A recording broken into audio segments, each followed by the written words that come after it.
Le Mondial automobile de Paris vient de fermer ses portes. L'occasion pour nous, car nous étions présents samedi, de nous plancher sur les nouveautés de chaque stand de constructeur. Aujourd'hui, nous nous intéressons à Citroën. Chez Citroën, la principale nouveauté de ce Mondial de Paris 2024 était le restyling de la Citroën C4. Oubliez la face avant en Y tant décriée lors du lancement de la troisième génération.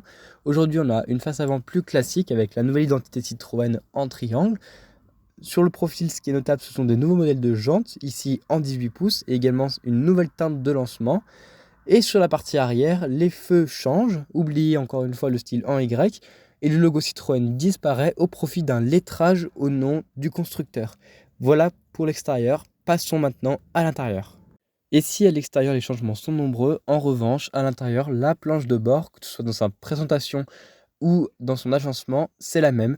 En revanche, on retrouve quand même un nouveau volant, avec le nouveau logo Citroën faisant référence au passé, mais également une nouvelle instrumentation numérique qui passe pour l'occasion de 5,5 à 7 pouces, donc un peu plus grande que avant restylage. Et on retrouve également le système multimédia de 10 pouces de diagonale, alors qui fonctionne plutôt bien, même si par contre en termes d'ergonomie et de rapidité, ce n'est toujours pas une bête de course sur le marché du multimédia. Passons maintenant côté aspect pratique. Et là, la C4 joue son va-tout. Alors ok, son volume de chargement est dans la moyenne, à 380 litres. Là, certaines concurrentes comme la Peugeot 308 fait un petit peu mieux. En revanche, côté habitabilité, c'est le carton plein avec beaucoup d'espace pour les jambes, pour la tête et même en largeur, même si la voiture du coup a des dimensions assez comprises. La C4 jouit d'une habitabilité dans la très bonne moyenne de la catégorie. Par ailleurs, la qualité des matériaux est toujours très bonne et ses sièges Advance Comfort sont toujours d'un moelleux extraordinaire. Par ailleurs, on peut aussi noter que la sellerie a été modifiée. Question motorisation, Citroën a simplifié son offre, plus de diesel et d'essence classique. En revanche, on retrouve le nouveau 3 cylindres 1 litre de PureTech micro-hybridé de 100 ou 136 chevaux à fiabiliser avec l'arrivée de la chaîne de distribution et également du moteur électrique dans la boîte de vitesse iDSC6.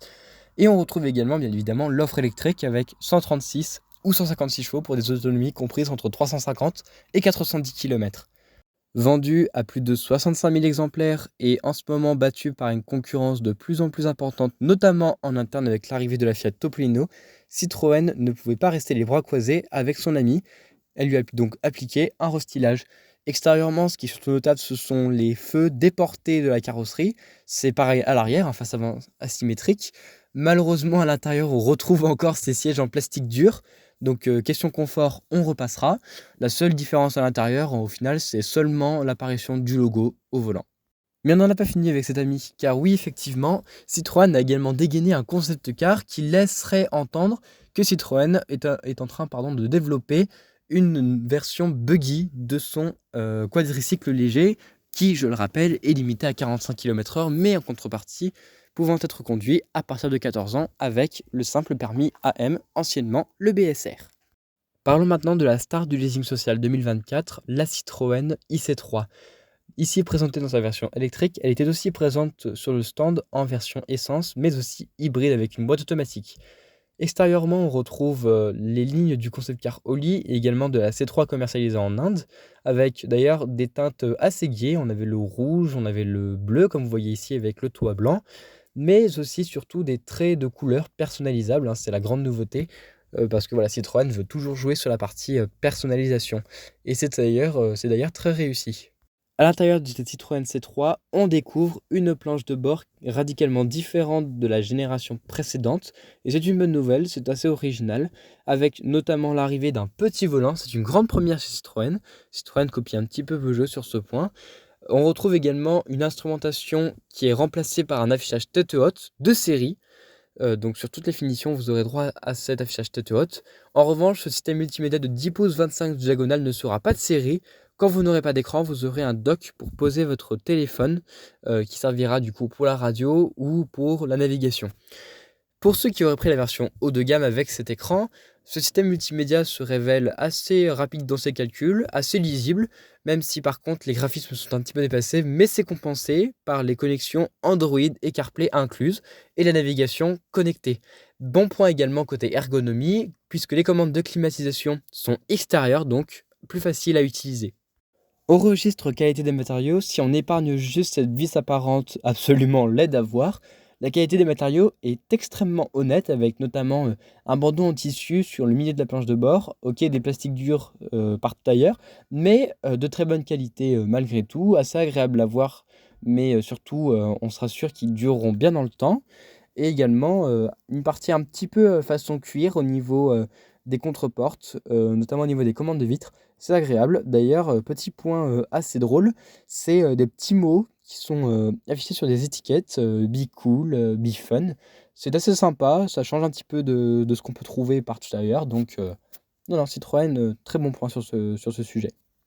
La C3 a une taille à peu près similaire à l'ancienne, 4 mètres, donc 2 centimètres de plus que l'ancienne génération.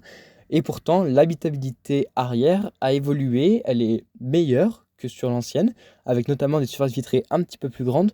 En revanche, mauvais point, c'est le volume de coffre. Alors, le volume en lui-même est bon, hein, 300 litres, donc il est encore dans la moyenne de la catégorie. Il est inférieur à une Clio, mais supérieur à une 208. En revanche, son gros point noir qui n'a pas été corrigé, c'est le seuil de chargement, toujours extrêmement élevé. Un peu d'ailleurs comme sur la Dacia Sandero. Deux derniers points à citer, ce sont les tarifs et les motorisations.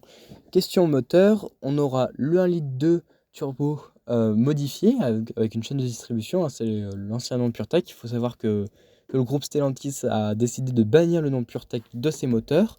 Donc soit 1,2 litre 200 chevaux, une version hybride de puissance équivalente mais disponible en boîte automatique, mais également une version électrique de 113 chevaux alimentée par une batterie à la technologie LFP moins coûteuse de 44 kW, lui permettant de parcourir environ 320 km selon le cycle WLTP.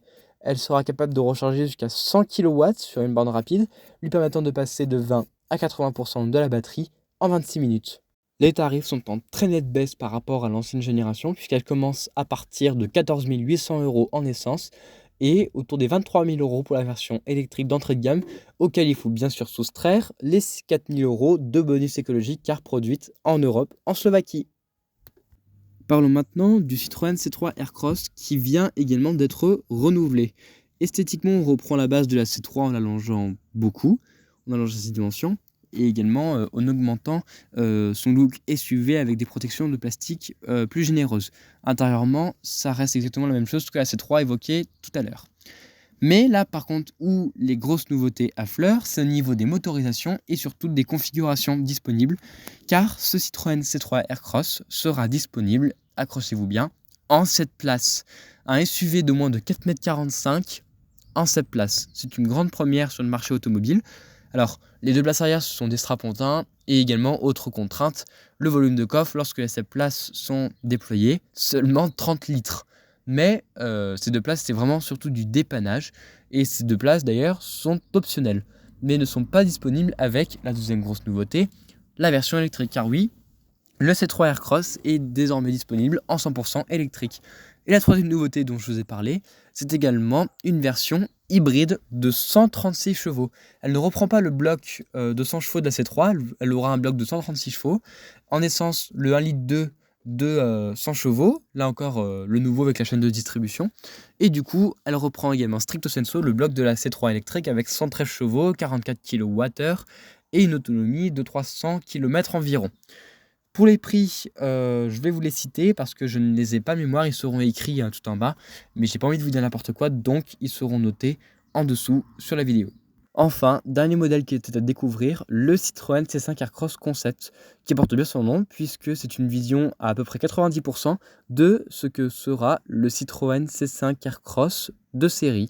Alors, on ne sait pas si cette teinte verte, au même titre que ces modèles de jantes, seront repris, mais toutefois, Citroën nous affirme que la partie arrière est strictement semblable à ce que se verra sur la version de série. Aussi bien ses feux, aussi bien cette lunette arrière, tout devra être repris sur la version de série. Attendons donc de voir dans les mois prochains à quoi ressemblera ce Citroën C5 Aircross de seconde génération.